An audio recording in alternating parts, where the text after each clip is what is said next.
A blessed evening to us all.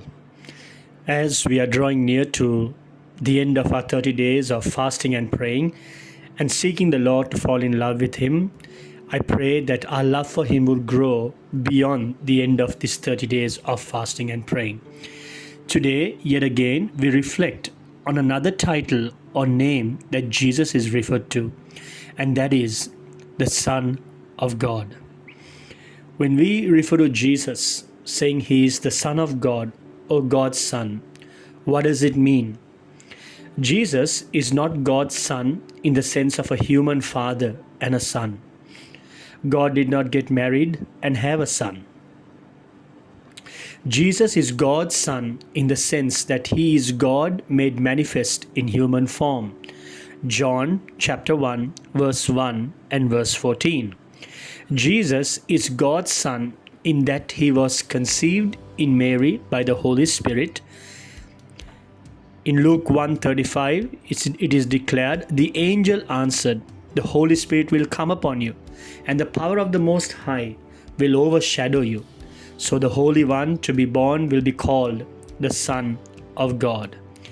During His trial before the Jewish leaders, the high priest demanded of Jesus, "I charge you under oath by the living God. Tell us if you are the Christ, the Son of God." Matthew 26, verse 63. "Yes, it is as you say," Jesus replied. "But I say to all of you, in the future you will see the Son of Man sitting at the right hand of the Mighty One and coming on the clouds of heaven." Again, Matthew 26, verse 64. The Jewish leaders responded by accusing Jesus of blasphemy.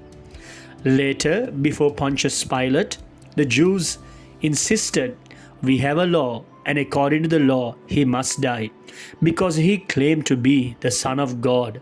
John 19, verse 7. Why would His claiming to be the Son of God be considered blasphemy and be worthy of a death sentence? The Jewish leaders understood exactly what Jesus meant by the phrase Son of God. To be the Son of God is to be of the same nature as God.